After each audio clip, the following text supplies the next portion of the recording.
Timbeers. Oh, yeah. How you doing? I'm Jason. I'm Gary. We're the Portland Timbeers. How you doing, buddy?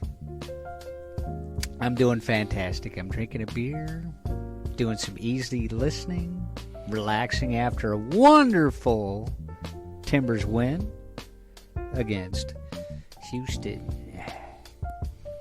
We got to reminisce, too. Why, yes, we did. I'm going back, posting some of our oldies but goodies, and played you a little of, I believe, episode 1. You know, I think what we need to do, and this is going to take a lot of time, a lot of effort, but I think we just need to go back and take all the best sound clips of all the first season and jam them together and put them out there as the best of. Well, we made a lot of mistakes that first season. But we did, but boy, they were funny as hell. Podcast gold, baby. Absolutely hilarious. Well, tonight, it's what, 11:15? It's you and I alone in the game room. Hey, stop it. Couple high lives. No. Yeah. 2 wins in a week. 2 wins in a week. Gotta love it. And we got, I think, an interview with the Garde. We're going to pop on this bad boy. Yes, we do. So we'll listen to that. And then I think we'll do a little bit on sand skiing because you've been doing some research. Oh, yeah. We got to get that shit going. I think we're 90% in. 90? I'm like 99. Yeah. I've already got wax ordered. There's no turning back. And did you get Miyagi? No. Wax on? No. Wax off. I got his protege. Oh. Fred? Fred. Does that know who it is? No, it's Daniel. Oh, Daniel. Yeah. Daniel San. Daniel San. Wax on, wax off. What's Daniel San's son's name? Actually, have you seen that? The Cobra Dude, Kai? No, I haven't. You haven't? No, it can't be that good. That's a whole episode that we need to do. Oh, boy.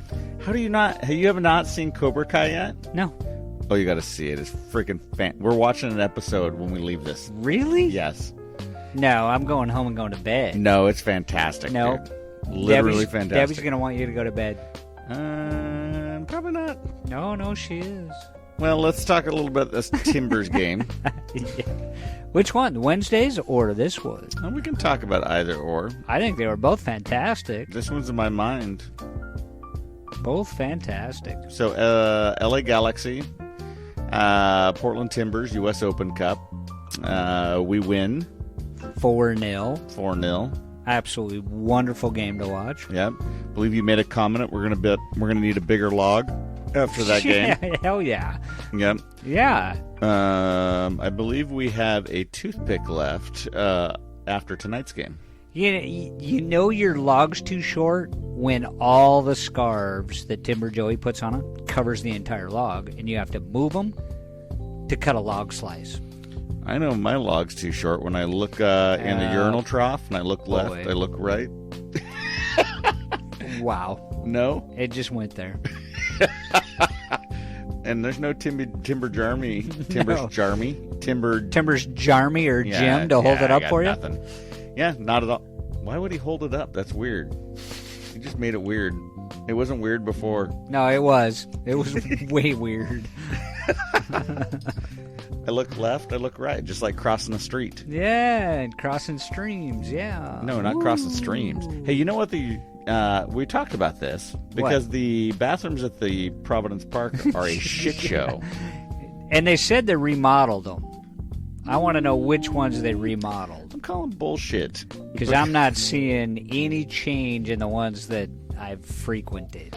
So they put these stalls in, and I believe I'm taking full credit for the stalls several years ago on this podcast. Yeah, but now it's ineffective. And nobody uses the frickin' stalls right. Like, they just still go 2 in the stalls. You can First, go I gotta correct you right there. Yeah. It's not a stall, it's a trough.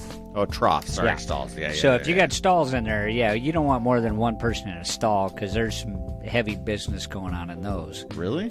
Yeah, usually. I always go doubles or triples in stalls. Maybe that's why it doesn't work right. That's exactly why it's not working. When I'm standing in the stall and I look left and I look right. You should see walls, not other people. That explains what's going on. Yeah, it does. No, the troughs. Yeah, those damn the troughs. troughs. You can fit more than 2 people in the troughs. You could fit a lot of guys in a trough, and guys are just being sissies and not getting their business done. Yeah. And it's backing shit up, dude. Just go in and pee, for fuck's sake. And make a friend. I mean, just... You don't even have to do that. Just pee. No. You get the hell out. I like to talk to people when I'm peeing. Oh, boy. No? No. You mean you can't talk to anybody? That is so not the time to make small talk and conversation. I'm touching shoulders with them. I might as well be like... Hey, what are you doing? How's your log? Does Timber Joey put scarves on your log? No? Moving on. It's Pride Week. No, yeah, moving on. They made a rainbow scarf. Yeah, they did. How would you think of that tifo? Yeah, I'm tired of the politics. We try not to do it on the show, so keep it the fuck out of our sports. That's all I'm going to say on that. I'm just pitching the softballs tonight, baby. And I'm hitting for the fence. So we play Houston. So, yeah, anyways, we kicked the shit out of L.A. They brought in a JV squad. We brought in our varsity squad. And we spanked them. And we spanked them, as we should have. Yeah. Now LAFC's up next. In LAFC, I believe, as our buddy Scott said, the league and everybody is trying to set on purpose LAFC up for the treble. Really? Yes. So. Well, so we just need to fuck that up for them. Well, they're putting this thing at home and they're doing all sorts of shit, so. Yeah, but we could fuck that up. We could, hopefully. I mean, we got Brian fucking Fernandez. I'm not getting over my skis at this point. I love the guy. I think he's fantastic. I owe a lot of apologies to the guy. You do. Especially after what we witnessed tonight. I owe a lot of apologies. And so does Tim. Tim, you need to knock your shit off. Yeah, Timmy. Yeah.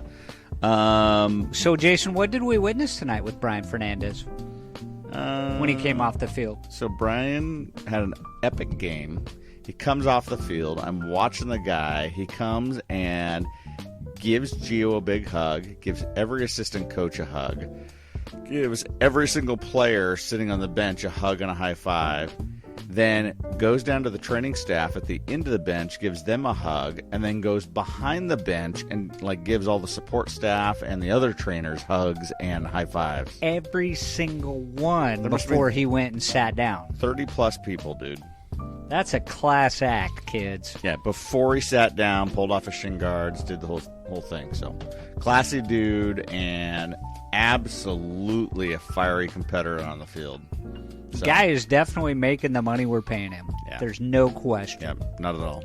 I mean, he's, as Cameron would say, he's lit. He's lit. Yeah, he's lit. So, yeah, there you go. So what do you think about the Ebo shift? I'm okay with it. I think Ebo's showing. I'm still not a big Ebo guy. But I think he's playing better where he's at. But I'm not so sure that if we were to put a Spria or some of those other guys up there, I think the formation change is fantastic. And we talked about this several podcasts ago about being able to put multiple people up at the top and almost playing a 4-3-3. And I think from a holding set, I mean, having 2 guys up top is just causing massive disruption at this point. It is, and I think Ebo is more comfortable in that support role than he is in the start role. He looks smoother. He looks more comfortable on the ball. He looks more patient. I just think it's a way better fit for him. Yeah, it looks way better, and he seems more comfortable. He seems more confident. I mean, that goal tonight that he scored was gorgeous. I don't think he's a guy that wants everything running through him. I don't think he is either. I think Fernandez is that guy. He's like, give me the ball. Let's go. Yep. That's another Cameron quote, by the way. Let's go. Let's go. I don't even know where does that come from? I have no idea. Yeah, I got it. No idea. So, but then there's like Zambrano and Lorea tonight. Absolutely. Rookies playing on T2. I guess they're a couple of years into the league, but the supporting cast is beautiful right now. Holy shit, these kids came on. They should be overwhelmed with what was going on. Big full stadium, their first game with the T1 squad. And they had it dialed in. Dude, they played out of their minds. So, yeah, it made it look great. So, Maria looks good. I know that he's taken a lot of heat from some of the fans. I think the guy's okay. I mean, he makes some boneheaded stuff. But think about who he replaced. Powell. Powell, yeah. Right. He doesn't make half the boneheaded, shitty plays that Powell made. He doesn't. So he's a competitor. He's not super fast, and he doesn't fire the big crosses in like Powell did. But, man, that he works. Well, he works his butt off. But at the same time, I mean, when you look at the system that they're employing, they're employing him high, so they've automatically adjusted for him not being able to get back. Right. And we're seeing that now. It's actually come to fruition where those holes are being plugged up, which is good to see. Now, I think they will be tested pretty hardcore when they go up against LAFC. But yeah, it's always interesting the cup and who's going to put who in, and you're going to take the cup serious. But Portland certainly was taking it serious. Yeah, they definitely were. LAFC played San Jose, and both those teams took it serious. Yes. And LAFC barely won it at the end. So it'll be interesting to see what happens. I think San Jose is actually legit. I think this new coach has kind of given them a new attitude.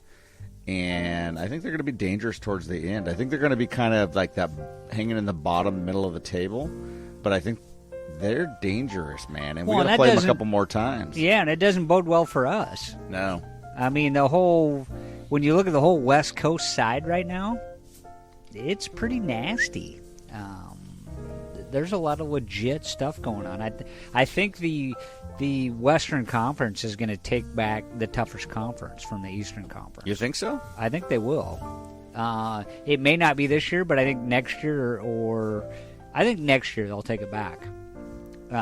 Just because you're starting to see the quality of play and the crap that they're starting to put together. I mean, it's crazy. Yeah, it's interesting that whole how the league's kind of changing up again. I mean, the team that's still shitty though, Colorado.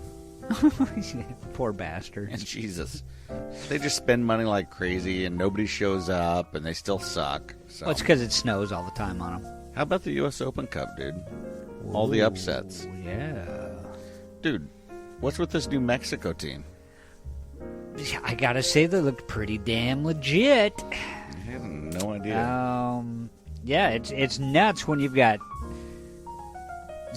I wouldn't call them amateur because they're not amateur, but semi-pro teams just lighten up pro teams. Yeah, I get that some of these pro teams aren't taking it serious, so they've got a lot of their lower players in trying to get them playing time and everything. But, dude, when you're getting smoked by these guys, you need to wake up. Yeah, absolutely. The whole thing looked absolutely ridiculous. Cincinnati faced it with St. Louis as well. St. Louis won it in, the 94th minute in stoppage time? 94th of stoppage. Yeah, and so still, we hold the record for shittiest U.S. Open Cup losses. We don't want to go there. Yeah, no, I'll go there. I was there.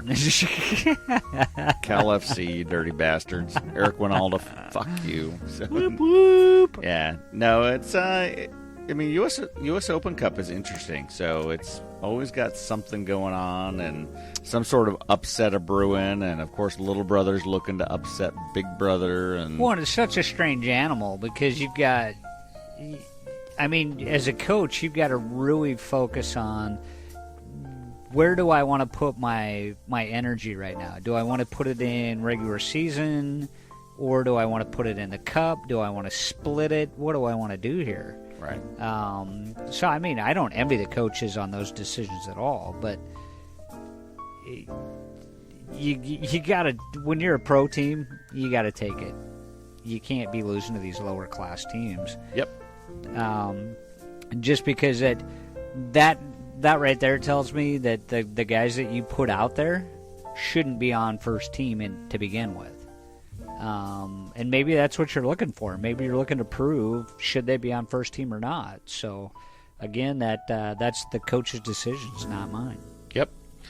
Well, so we play Montreal on Wednesday, and we'll have to see how that goes. There's a lot of minutes going on for some of these guys, and some yellow card accumulation that's going to start affecting us, I think, down the road. Yes, they can. So Blanco was out on yellow card, on his yellow card penalty this game, right? So he should be back. Yeah.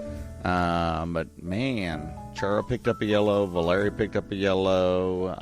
There's a bunch of yellows in this game. And I just don't understand half of them. Well, there was some that may have been legit, but others I'm like, how the hell do you pick up a yellow card when you're half a field across from the player that went down? Yeah, it makes little sense. I just don't get it.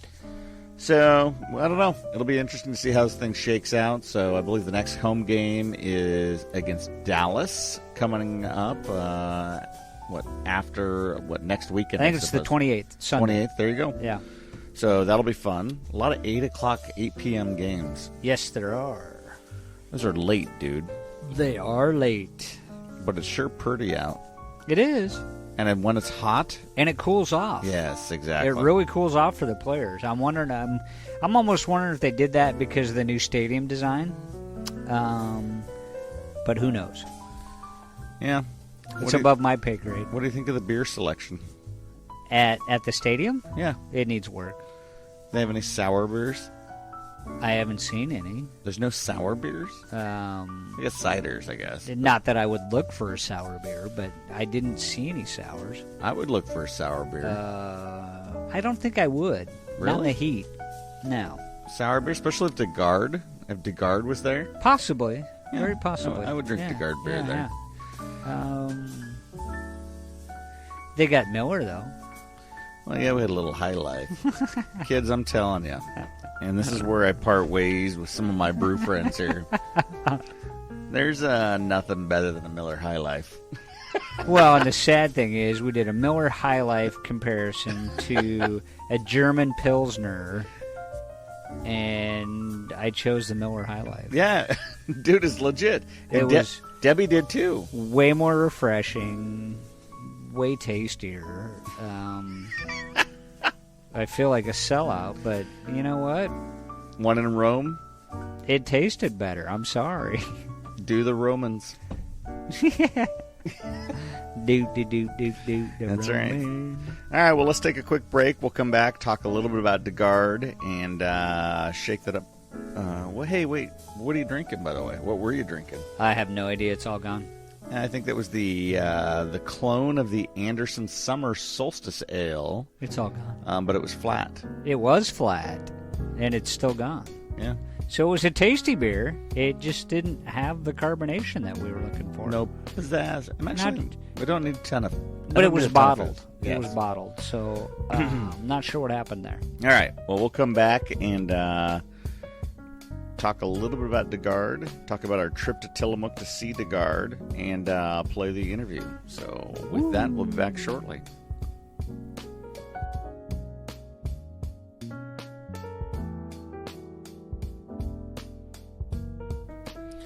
All right, Timbeers, we're back. What are you drinking?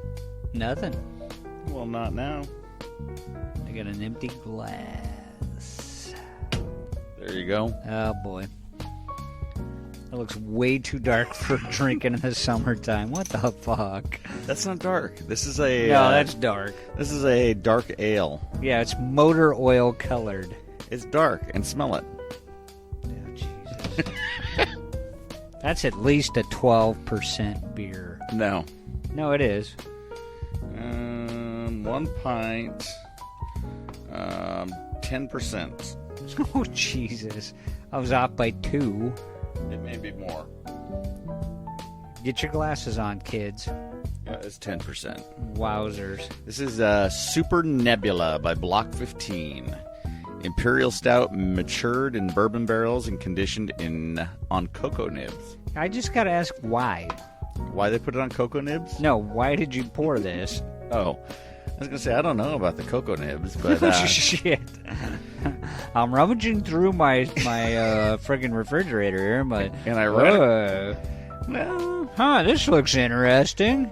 It's not wintertime, but we'll try it anyway. Well, they said each year we mature Super Nebula, an imperial version of the Nebula Stout, in unique bourbon barrels, followed by conditioning on cocoa nibs.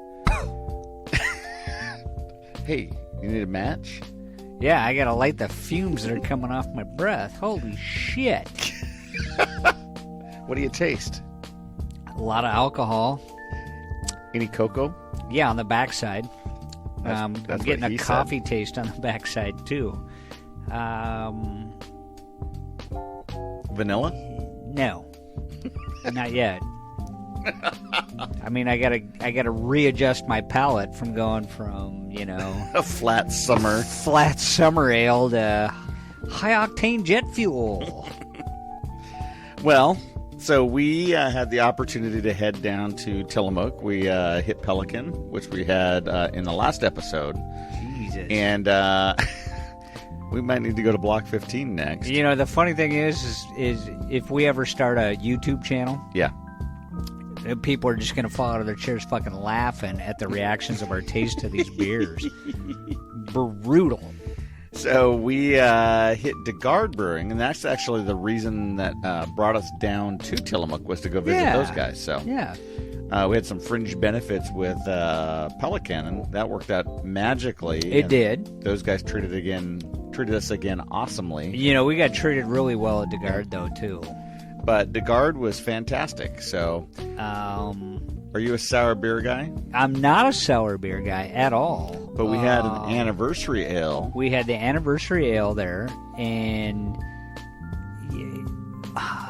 it's shocking because it tasted more like, and I think we might even brought this up just a touch on the last podcast, but it tasted more like a champagne than it did a beer. Yeah, I agree. Amazing things that they're doing there at Garde. And they're not rushing their product at all. I mean, it's 2 to 3 years that you would see on the aging process of a beer. So when you look at sours, when I start looking at sours, I'm like, gee, many Christmas. How do you develop a business plan around a sour? Because it takes so long for those to develop and mature. And then you've got to keep those coming on tap all the time. Yeah. Garde seems to have it dialed in. A huge amount of the space that we got to look at is dedicated to the fermentation and what would you call it? Just the aging of the beer. Yeah. Beautiful facility. It's absolutely gorgeous. I loved it. I loved the aesthetics of it. Their layout's great. Everything's just beautiful. So what's cool about these guys is they're one of only a few breweries that I know of in the United States that really relies on spontaneous fermentation. In essence, really, you take your boiled wort, and you put it into a cool ship, which is a big open vat, and you allow the yeast from the air to kind of blow over the top and, for lack of a better term, infect or inoculate the wort, and then do its thing. I mean, it just starts fermenting kind of naturally. Well, and the beauty of Garde is they did a bunch of research on airflow and everything else in the design of their building. So they've got vents in one side of the building and then fans at the other side, and they can control the flow of air that goes over the top of the wort or over the cool ship to really dial in that inoculation that they're looking for, which I thought was pretty impressive. So then they take, once it's fermented to the level that they want, they take it and barrel age it and add fruit. They do all sorts of stuff to it. But they pull the beer when they're good and ready to pull the beer. And they do a lot of blending. Most of their stuff is blended. Right. But they're coming up with the best beer they think is possible every single time. And they nail it, man. I mean, they've got some funky combinations, but each of them that we had was like, whoa, this is crazy. And it's good. It was good. Yeah. Black truffles, white truffles. I mean, all sorts of crazy stuff. Stuff you wouldn't even think of when you're thinking of brewing beer. And these guys have done it, and they're doing it, I'd like to, for a better lack of terms, they're doing it on the wild side. Yeah, so and they've got it dialed in really, really well. So if you get a chance to go check these guys out, 114th Ivy Avenue in Tillamook. Beautiful, beautiful building. And Gary talked about it, where it's a little bit of a kind of a brew space where you can go in and sample some beers, like a tap space, and then the rest is actually production side, and it's pretty cool. So, all right, well, let's give a listen to the interview here, and then we will regroup, talk a little bit about Garde more, and then move into sand skiing. Ooh.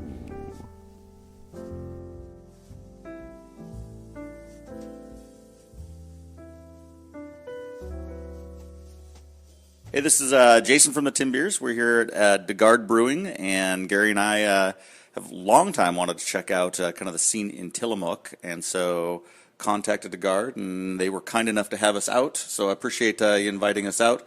I'll let you introduce yourself and the brewery and where it's located. Tell us about the brewery. Yeah, well, I appreciate the interest. Thank you for taking the time to come and visit us. Absolutely.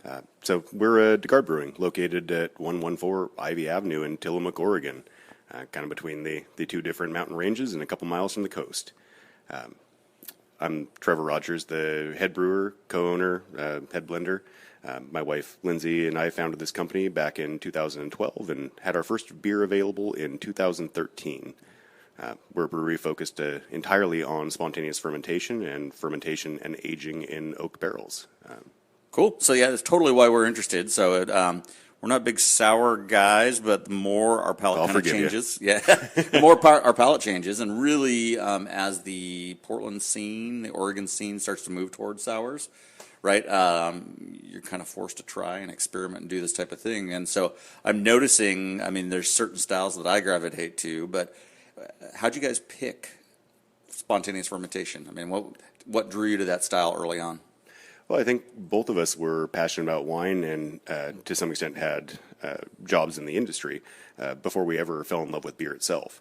And our favorite wines always have a very unique sense of place. Okay. The best wines, I think, can't be made the same anywhere else. The grapes, the environment all play a hand in that. And spontaneous fermentation, to a similar degree, offers that. Mm-hmm. Where you're making your beer, the balance of yeast and bacteria and the strains in any individual location will lead to something that is uniquely different than if you moved it 10, 20, 30 miles away even. Right, absolutely. So, again, kind of an onus back to some of the Trappist-type brewing, right? So Belgium's really known for some of their spontaneous brewing, some of those similar type flavors and styles. How does it differ from, like, Belgian brewing?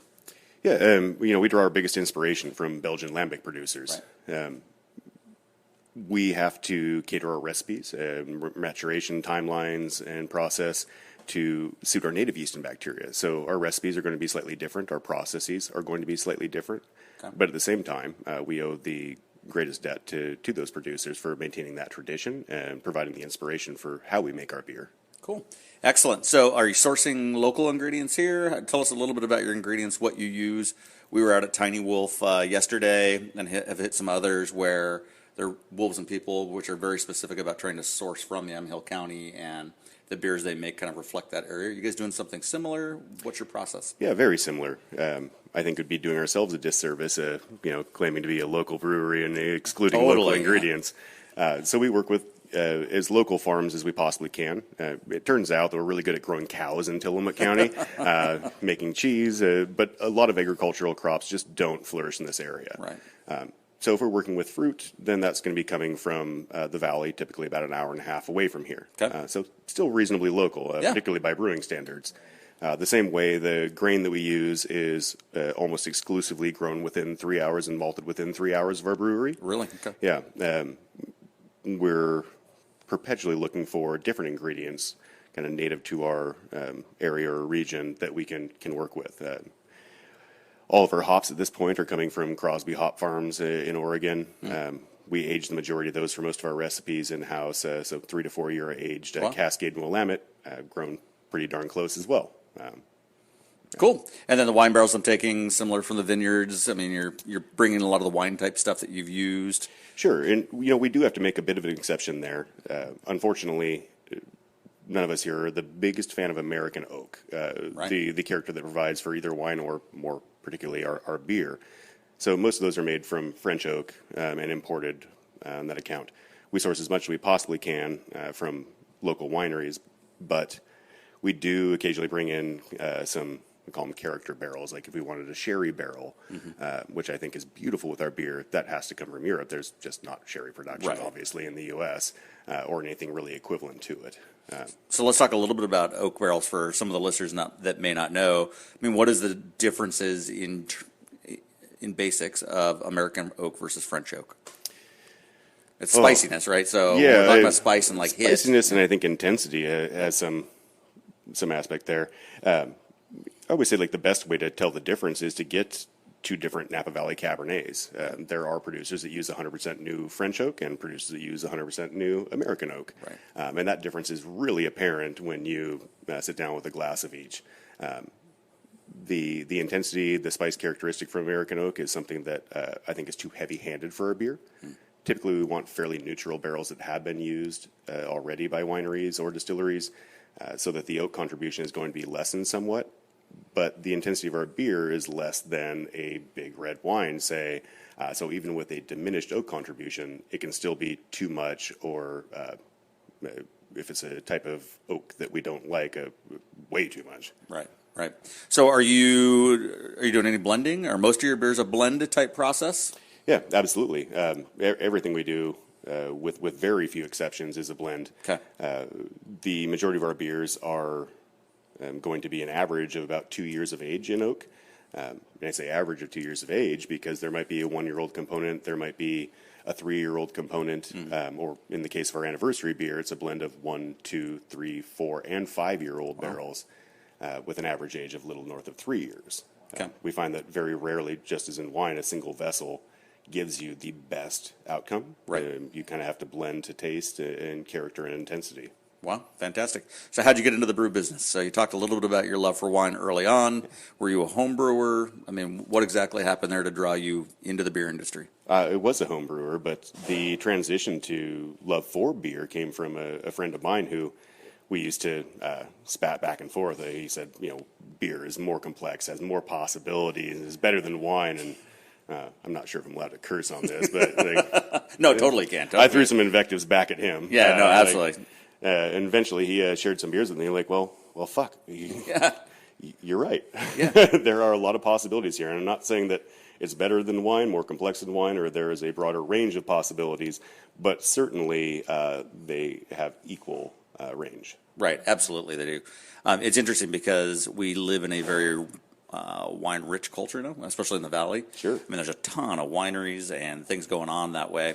And then same thing for beer, but it's interesting the blend, as I look at some of the farmhouse stuff, the blend between beer and wine being that farmhouse style and kind of the experimentation with oaks and blending and things like that. So it's crazy. Sure, and we found a lot of times you'll have a couple or a group of people come in here and only half of them love beer. The other half are wine drinkers. And because of the type of beer we make, it's not uncommon to find the wine drinker be the one that is most receptive to what we're making. Right. While the beer drinker says, I'm going to have a guest tap, which, we always keep 6 guest taps like IPA, Kolsch or Pilsner, Right. Stout and such, because we recognize that the type of beer we're making is and always will be a niche market of sorts. Right. So that's a great segue. And how big is too big for you guys? What does the future say? You talked about it being this is a niche market as far as kind of this farmhouse thing. It is kind of. I mean, Portland's kind of crazy with how they're adopting and really running with the sour beers and farmhouse styles. So talk to me a little bit about kind of your growth plan, the business strategy you've got moving forward. We don't have any further growth plans, actually. Wow. We've stabilized and should cap out at about 1,000 barrels BBL per year, Okay. which is very modest size for breweries, small even. And our goal is to make the best beer possible, and I think that the way we make it doesn't necessarily scale particularly well. Like trying to cram more components into a composition doesn't necessarily add more complexity, it just makes more beer. Our goal in purchasing this new facility a few years back and renovating it was to invest in our business, which allows us to continue investing in our people better and to focus on quality. So our growth plans are strictly qualitative. Like we want to make better beer progressively, not more of it. Fantastic. Yeah. So it's interesting because a lot of people are chasing that dollar and they want to get bigger and bigger and bigger and bigger. And there's even folks here on the coast that have gotten very, very, very large and hit a saturation point where they're like, well, wait a minute. And at some point you sacrifice quality when you grow, at least in my opinion. Well, our quality of life even. Quality I think of life. is a lot Yeah, of it. absolutely. We're doing work that we're passionate about and love. Good. What's an extra dollar going to provide for you if you're happy being here doing this, right? Yeah, totally. And that's a perfect point about that quality. But from the quality of beer perspective, I think, again, you can get so big that it's tough on the beer, right? You guys obviously, I love the fact that you said, from a scalability standpoint, you guys are as big as that you guys can get and still maintain quality. Sure. I mean, there's a very real barrier to procurement of high quality ingredients too. Right. So yes, the blending components become problematic, or trying to cram more components into a blend. But if we want, 2,000 pounds of Baird Family Orchards, peaches, we can get those. Right. If we wanted 20,000 pounds, I'm pretty sure Negative. Trevor, his name's also Trevor. This is me speaking in the third person. He'd probably tell me to F off. Yeah. Good, Gary. So the one thing that I'm really starting to figure out more about and learn more about in the sour segment is it's very time intensive. So kind of talk to us about how you got into your timelines when you first got started, and then how you keep that timeline going on certain beers if you're going to reproduce those. How do you know from a time standpoint when to get that started? Because obviously the beer's telling you when it's going to be ready. It's not you telling the beer when it's going to be ready. Sure. It takes planning, and it takes, to a fair extent, intuition. If we have a recipe or a base beer that turned out fantastic, we need to already have beer in barrel to be able to repeat that. Otherwise, it's going to be a couple-year lag to be able to repeat that. So we have to take hunches, and we have to occasionally dump things out. A great example would be a beer we call Ivy, which we made multiple batches of and ended up dumping out because it wasn't quite right. We called it Ivy because we released that coinciding with kind of our 1-year anniversary at this location on Ivy in Tillamook. We finally got it. And thankfully, we followed the hunch that this one was going to be right and continued brewing to that recipe such that we won't have a massive lag. If we had waited until we had it conditioned in bottle, ready to go, and hadn't continued brewing that recipe, then, yeah, we're looking at 2 to 2.5 years before we can have that beer ready again. But you asked about the planning ahead and the startup, and I think for spontaneous production and long barrel aging, that really is like the most painful part of the process. Right.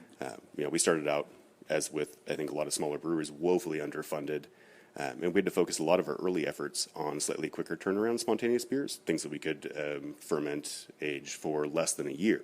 Right. Knowing full well that those weren't the best beer that we could make, but that we were happy with because we had to pay our bills. Right. So we kept growing the inventory of barrels that were meant for long-term aging, recipes that were better representation of our location, and such that we got to the point a year or two ago that we're now dedicated strictly to recipes that we're excited about that do take a long time.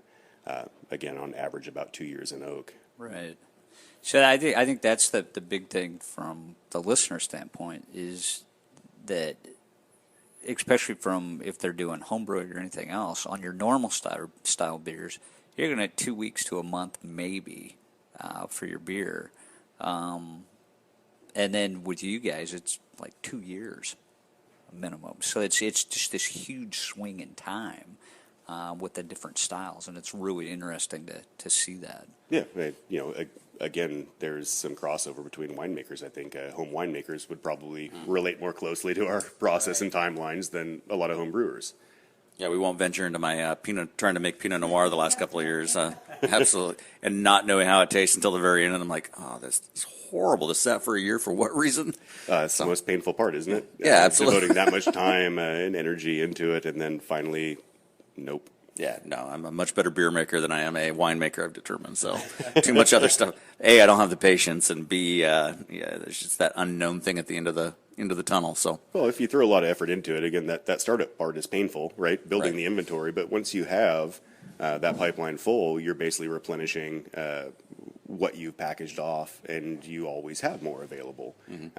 So same thing with, I think, home brewers, home winemakers, right? That first one you're going to be waiting forever for, but if you continue producing in the wait, when that one's done, you'll have another one shortly after. Unless your buddies drain you until about 11 p.m., right? So yeah, there you are. So I see a lot of boxes here. Talked about how you distributing. Are you self-distributing? How does that work? And where are you distributing to at this point? Yeah, so a lot of boxes. We have over 40 pallets of conditioning beer at any given time. So these aren't all ready. It's stuff that, because of the bottle conditioning process, can take months or even years on occasion. So we have to have a massive inventory of just things that are just working their way towards ready. We do distribute a small amount, although about 85% of our beer is sold direct consumer out of our tap room. Wow. I want to say that, well, a lot of other brewers say we're fortunate to have that, but to us it also feels not 100% great, because we want our beer to be as accessible as possible. As a small brewery, that's problematic already, but when you have 15% of your output to send anywhere else, that's really difficult. But we do distribute a small amount in Oregon, Washington, and California, basically the regions where most of our customers are visiting us from. Okay. If nothing else, it's kind of like a high five to them. At least on occasion, you might find a keg or some bottles close to home. Okay. In Oregon, we're self-distributing currently. In Washington, our distributor actually got purchased by a larger conglomerate, and that allowed us the ability to sever the relationship. So we don't have a current distribution set up, although we are working on a couple options. And in California, we work with Lime Ventures, who are a fantastic distribution company. Fantastic. So collaboration. So you guys are in Tillamook. I think at first blush somebody would say, look, why Tillamook? I mean, Tillamook doesn't seem like it's a thriving metropolis all year round. And there's already a brew place right across the street here with Pelican that seems to take a lot of business. But why did you guys pick Tillamook, and how's that work? But more importantly, what I want to know is about the collaborative nature, because for brewing to work, as we've seen in Bend and Portland and other areas, the brewers tend to glom onto each other and help each other out, recognizing that clustering kind of helps support each other. So talk to me a little bit about the collaboration piece, and then why Tillamook. Yeah, well, we were grateful when Pelican opened their production facility in Tillamook. We have a good exchange of customers. Mostly, we have a lot of customers heading their way because a lot of, most wild beer drinkers or acidic beer drinkers still enjoy other styles. Right. The converse of that is not necessarily true. Right. So we don't see a migration coming from them, but it gives people that visit us another option or destination in our area. So a really synergistic relationship where people just have something else to do that is in the immediate vicinity. As far as our location here in Tillamook, from a business standpoint, certainly there were a lot of better options out there. Freight to get ingredients to us, getting beer out to consumers for the amount that we do send out is more expensive and more difficult in our location. But based on fermentation trials we did, this area produced beer that we were the most fond of in the region, which is why we settled where we did. And that's excellent. So, and I love the climate. The climate seems like it's nice and cool, controlled. You don't get the huge spikes that you see in the valley per se. And I think there's something, again, kind of farmy. Obviously farmy about Tillamook, right? Use that play. So it kind of works, I think. So a lot of people heading to Pacific City or different places on the coast can stop by here, have a awesome beer. I'm really cool. So if there's one beer that you could drink, right, from your tap list for the rest of your life, what would it be? Oh man, From your tap list, so. from our tap list. I mean, Or I would say your library. How about that? Your library of beers. What's the beer you're drinking? I think the one that more often than not that I consume and am most excited about is the Maison. It's a blend of 1-year-old, 2-year-old, and 3-year-old beer barrels, and I think it's just a great expression of the location and why we chose to be here. A really aromatic Brettanomyces complexity, a nice balanced acidity to it, just kind of a happy making beer, and again, really indicative of why we are where we are. So you're going somewhere else in the state where you're going to drink beer? Somewhere else in the state. Shit, man, that's hard. I know. Probably Portland, obviously. You've got the concentration of beer and breweries, and I know our entire team has been really excited about what Wayfinder's up to up that way. Yeah.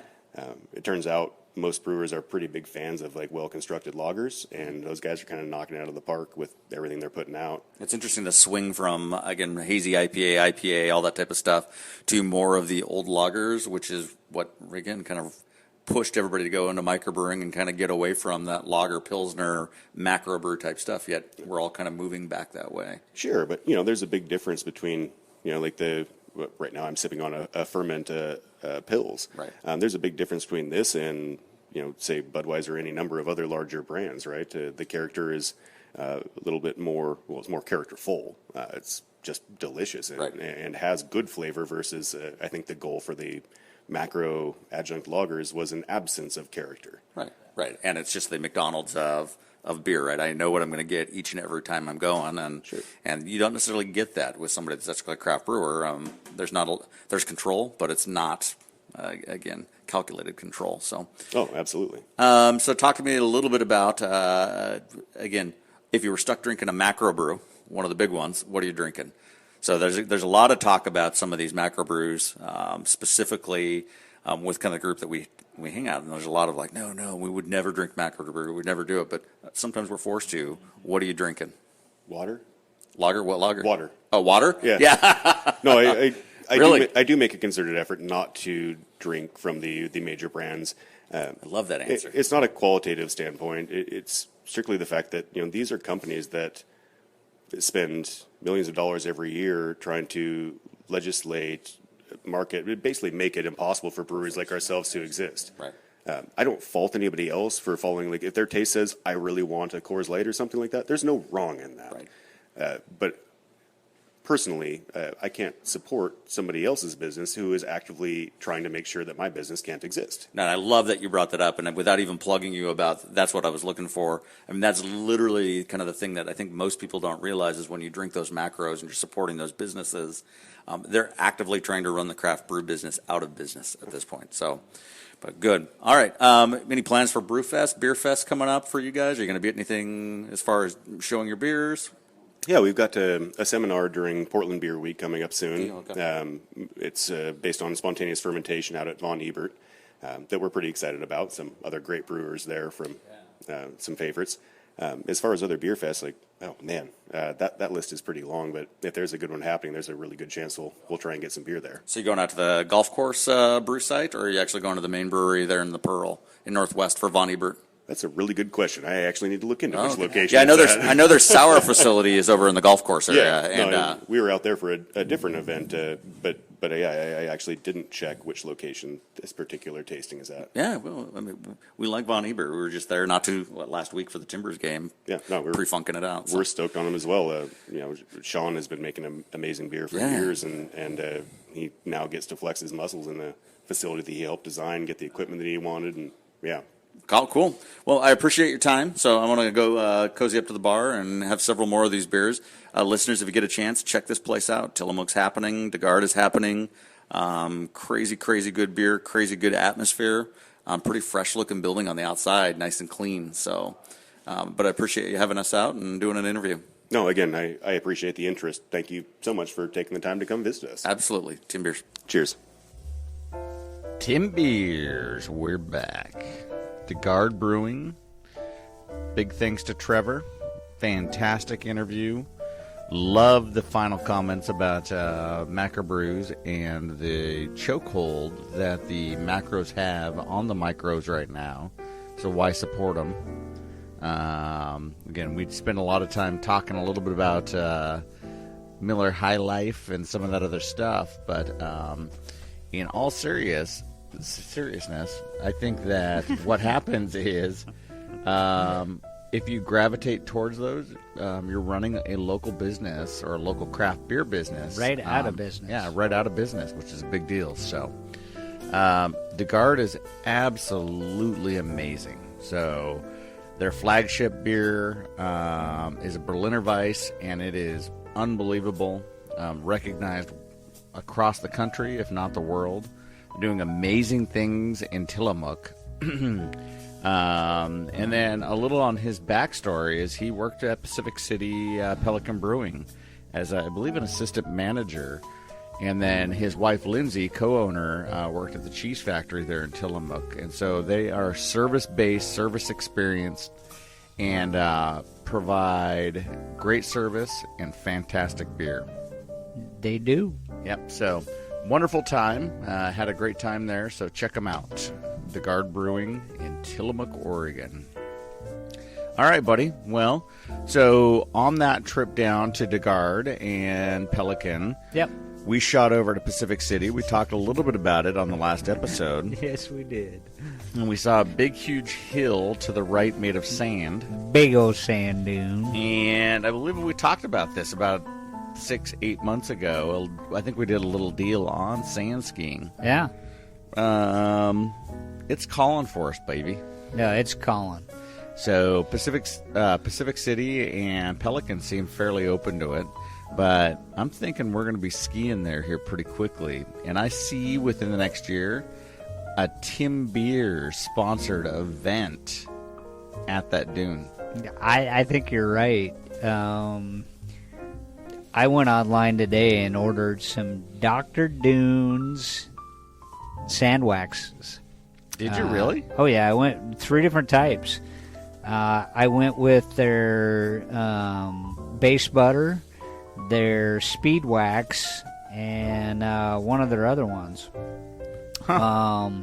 So And where are they out of? they're actually out of Florence, Oregon, for God's sake. Yeah. So it's really interesting to see an Oregon company producing this stuff. They also produce sand boards as well as all the accessories, the bindings, everything else. But it'll be interesting to see how that works on a traditional ski, because everything I've read, they've talked about traditional ski bases aren't the best. They still work, but they're not the best. You want more like a countertop type material on the base.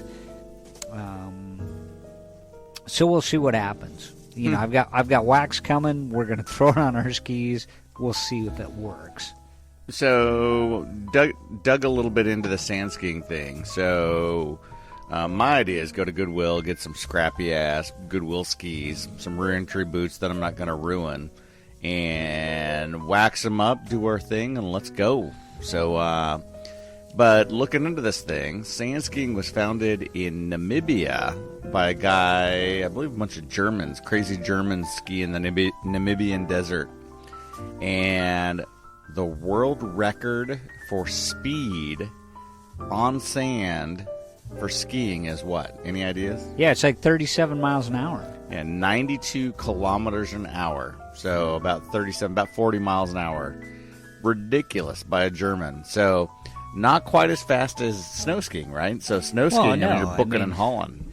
And everything I've read on sand skiing, you've got a lot more going on keeping you from going down the hill than you do with snow. Right. You've got static friction going on. You've got the actual sand particulate, whether it's really super fine or whether it's big or what the case is. Then you've got heat, and then you've got moisture content. Yep. So it really pays to get the right wax and the right base on a ski to be able to get those ski records or the land ski records on that.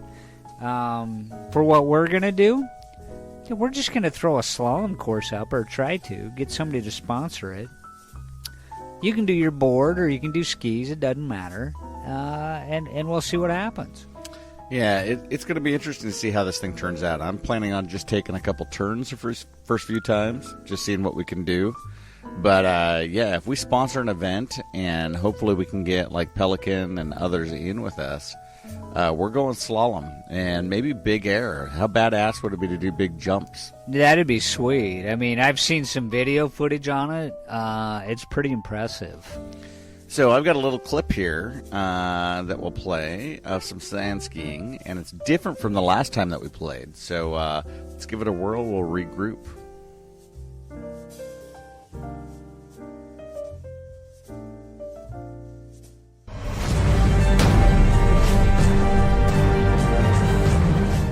Did you know located only in Germany is a ski resort that operates with no snow? On this episode, we'll unveil Monte Carlo. Located in Herschel, Bavaria, Germany, Monte Carlo is a ski and snowboard resort that operates on sand, not snow. Created as a byproduct of kaolinite mining, 35 million tons of sand was pulled from the mine, which became the slopes for the resort. Kaolinite, named after the Kaoling Mountain in Jiangxi province in China, has been mined in Germany since 1833, but in 1901, Amberger Kahlenwerk started mining kaolinite. In the process of separating the mineral, they ended up with piles of quartz sand, and the pile began. Year after year of piling up quartz sand resulted in a massive hill of this stuff. By the 1950s, so much sand had been piled up, people started experimenting skiing on it. By 1956, a ski club was formed, but the fact that this is a sand dune, this ski hill operates on months opposite of a normal ski hill. Only in the summer months can one coast down the dune, even though they receive snow in winter. Monte Carlo offers multiple ski runs as well as a terrain park. In 2007, extensive renovations took place. Not only did the ski hill get an upgrade, but also the trails, geopark, pool, and surrounding camping facilities. That's not all one can look forward to when visiting Monte Carlo. A 656-foot or 200-meter-long cable car brings people to the top in boat-shaped cars, as well as the Alpine Coaster, a roller coaster that rises to the top of the dune, then ventures down off to the side. This is a fun ride for the whole family as it buzzes just feet off the ground. If swimming is more of your thing, the dune pool at the base of the peak offers plenty of space to swim. There's also a Flintstones-like fort for kids to play in. On top of all this, Monte Carlo is home to the World Sandboarding Championships, which have many of the same events you'd see in the Olympics. Boarders get some serious speed going down this hill, with some clocking in at over 60 miles per hour or almost 100 kilometers per hour. That place sounds rad, dude. Yeah, it does. Quartz sand?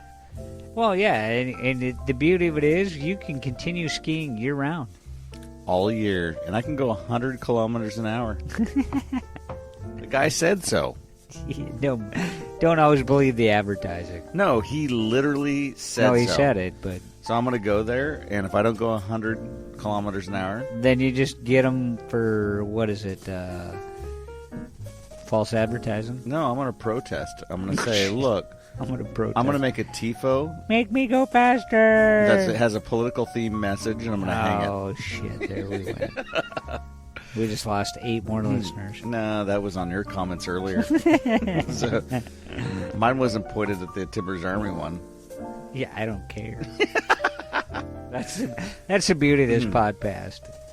I don't care. So, I think the deal here is we just need to go do it. So we do. We got to figure out what works, what doesn't, before we start trying to line up sponsorships. And well, I don't even think we're close to that. I think we just have to go do it and see if it works. We're so close, it's ridiculous. No way. I just need to go put some skis, because if this thing totally sucks ass, I'm not doing it. Well, I've already read some reviews, and it says it sucks. Really? Yeah. And what the hell are we doing? Well, it's because they didn't have the right wax. Oh. And they didn't have the right base on the skis, and blah, blah, blah, blah, blah. Yeah, well, there you go. So, we'll see what happens. I'm not totally into buying, like, brand new skis. Like, especially for something that could suck. You don't need to. Right. So, I think just buy a crappy wax. pair of skis, put the wax that I got coming in on there, see what it does, go from there. You know, the other thing I'm thinking about is, what if you took like a hard poly, like one of those like hard poly coatings, put that on the base of your ski, and then put the wax on that? What do you mean hard polys? Well, they have like hard polyurethane, like you put. No. Why? No. Why? One, that hard poly is going to heat up, Yeah. and it's going to get sticky as fuck. And you're not going to go anywhere. I'm gonna put Vaseline on it. That's actually, there's a website out there that talks about making your own ski wax for sand, and Vaseline is one of the bases. Is it really? Yeah. Wow. I wouldn't do it, though, You know what I would do? because it's going to collect a lot of sand. Ben Gay. Oh, boy. Seriously. Yeah. Because it's icy and minty. What's that do for your base? Cools it down. You think? Yeah, it's menthol. That doesn't. Menthol's only good on the skin. No, might be good on the base. You don't know. You don't know. We're going to try it. Oh, We're going to do a blind study. There's a company out of freaking Florence that's done huge research on this, and Ben Gay was not part of it. We need to get them on the podcast because I want to know if they've done a scientific study of Ben Gay versus no Ben Gay. Oh, boy. You think they've done it? They may have, because they talk about nuclear scientist friends and all sorts of stuff. So Yeah, that's just big talk. yeah, That's not Ben Gay, dude. Ben Gay is magical. Or bag balm. bag ball. Have you put bag balm on the bottom of your skis? I need you to listen to yourself. You're putting this stuff on a base of a ski and then putting it in sand. Yeah. It's gonna stick. You're not gonna go anywhere. We'll see. It's going to cool down the base. Well, I'll tell you what. You put that crap on your skis. I'll put this specialized wax on. We'll see who goes down the hill. Wax on, wax off. Mr. Miyagi. Yeah. Full circle, baby. Right there. There it was. All right, buddy. Well, we did a little sand ski talk, so we'll be over at Pacific City in the next week or two. Probably sometime. And try that out. We've got a couple people that want to go with us, so that's kind of cool. Wow. And let's see. What do you think of this Block 15 beer now that it's opened up? Oh, boy. We got about the same left. Yeah, it's brutal. It's brutal. What do you mean brutal? Describe brutal. Well, it's not a summer beer. We'll just put it that way. It's very high octane. This is something you drink after a ski trip. Or after you get out of the hot tub and you're getting ready to go to bed. This is definitely not a summer solstice beer by any means. Well, summer solstice was yesterday, so we're good. Yeah, now that it's after freaking midnight by 7 minutes. It's a good beer. There's no question about it. It's a good beer. But the timing of it could be a little different. I think I'm going to get a case of this. This is legit shit. Just bring it out in the wintertime. Nope. Summer. Oh. Midsummer heat. Noon. Wow. This is a noon beer. You're just kicking me in the nuts. Nah. No, this is an interesting beer. Like coffee notes, vanilla notes, definitely the cocoa taste on it, a heavy alcohol bite on it. This is It's part of very that. smooth when it opens up on the front half, but Yeah. that back half has got the alcohol bite, and that's brutal. Yeah. No, it's good. But- It's a good beer, though. All right, buddy. Well, I don't think I have anything else for the good of the order. We have Montreal Timbers on Wednesday and Dallas Timbers at home this coming weekend. On the 28th. 28th. Yep. My little brother's coming to town. Uh-oh. So he's bringing some beers. He's driving from Sun Valley, Idaho. He's bringing some beers from Sun Valley. That could be bad. Yeah, he texted me, and I'm like, hey, what are you doing? He's like, I'm at a brewery. And I'm like, well, pick me up some beers. We'll put them on the podcast. So Is this Aaron? this is Aaron. Oh, so God. we have a hazy IPA coming from, I believe, Sun Valley Brewing, Yeah. and a coffee stout coming from them as well. So is he going to sit on a podcast? Or is he going to be gone by then? He's in midweek, so we may need to regroup midweek. So he's one of those flashy travel guys, isn't he? he's flashy traveler, but you know what? He's my little brother. So, so I think that's all we got going. Yeah, we may have to do a midweek podcast type thing with him on, or maybe I'll interview him and splice that bad boy in. So That'd be sweet. yeah. Yeah. We'll have to go see how that goes. All right, buddy. Well, let's get out of here. It's 12:09. We've been up a long time. It's now Sunday, kids. Yeah, what the hell? Yeah. I gotta get up and make some French toast. Ooh. So, all right, buddy. Well, let's get out of here. Timbeers. Timbeers.